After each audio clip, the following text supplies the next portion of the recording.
నమస్తే అండి. అందరూ ఎలా ఉన్నారు? బాగున్నారా? మరికొన్ని జీవిత సత్యాలతో ఈరోజు మీ ముందుకొచ్చేస్తాను. ఏ వ్యక్తి అయితే ఎదుటి వారిని ఎప్పుడూ అనుమానంతో చూస్తూ ఉంటాడో నిజంగా వ్యక్తి తనలో ఉన్న చెడును ఇతరులలో కూడా ఉందేమో అని వెతుకుతూ ఉంటాడు.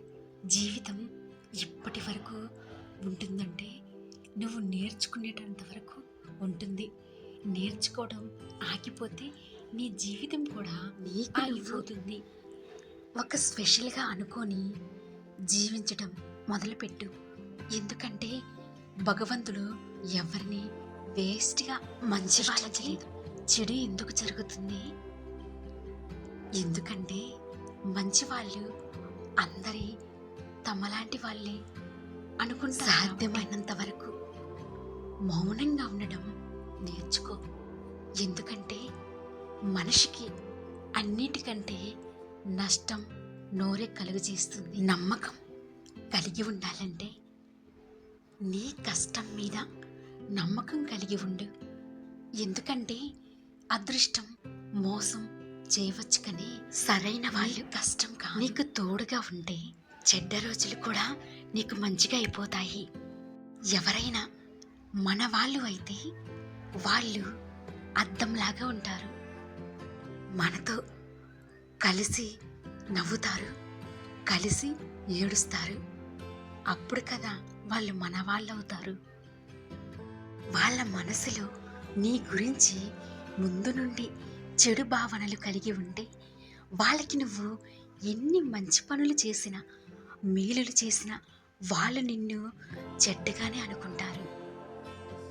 జీవితంలో కొత్త వాళ్ళు వస్తే పాత వాళ్ళ మీద శ్రద్ధ తగ్గుతుంది. అలాగే వాళ్ళ మీద చాడీలు చెప్పడం మొదలవుతుంది. ఏదైతే రాసి పెట్టి ఉందో దాని జీవితం నాకెప్పుడూ ఇవ్వలేదు.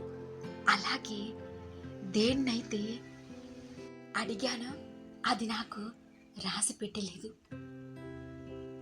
మెరుపు అందరికీ కనబడుతుంది, చీకటిని ఎవ్వరు చూడలేరు.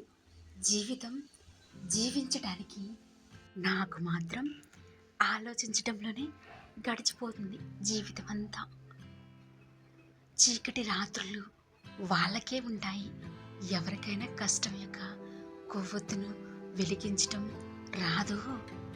మంచిగా ఉండి ఈ రోజు వరకు ఏం దొరికింది? మోసం, ఒంటరితనం, బాధ తప్ప.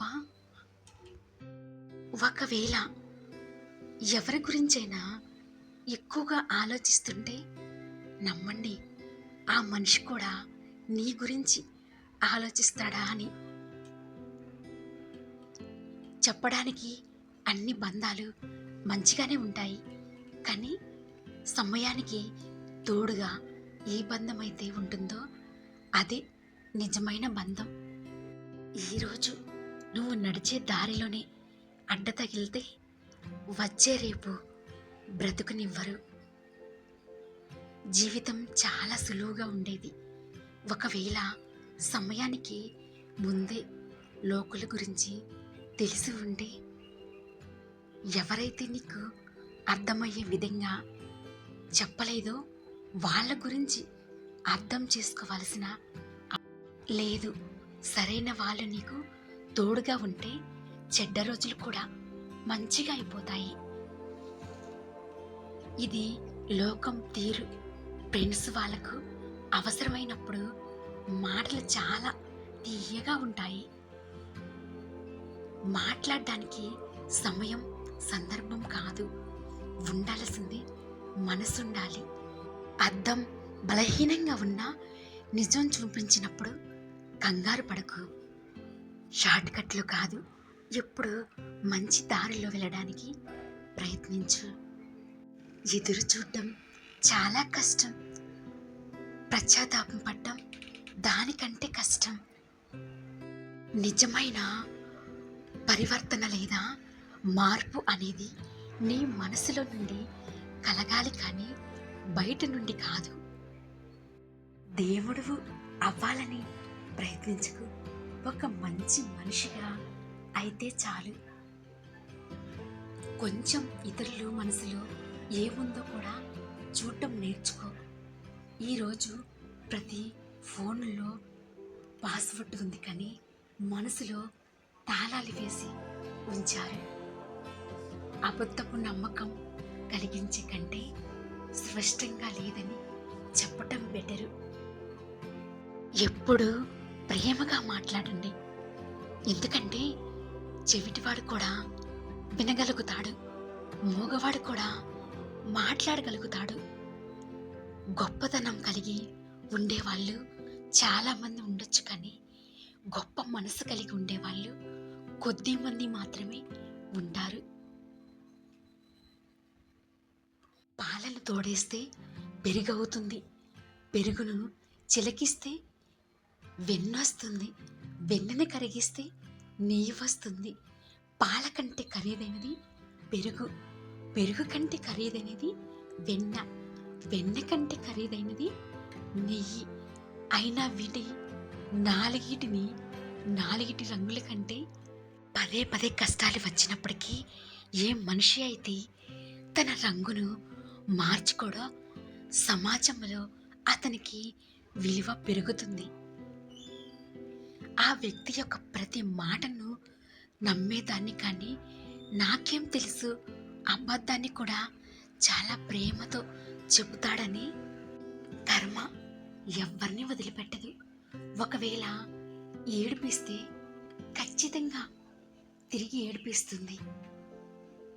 జీవితాన్ని ఎప్పుడు కూడా నవ్వుతూనే గడుపు, ఎందుకంటే నీకు తెలీదు ఇంకెంత ఉంది అనేది.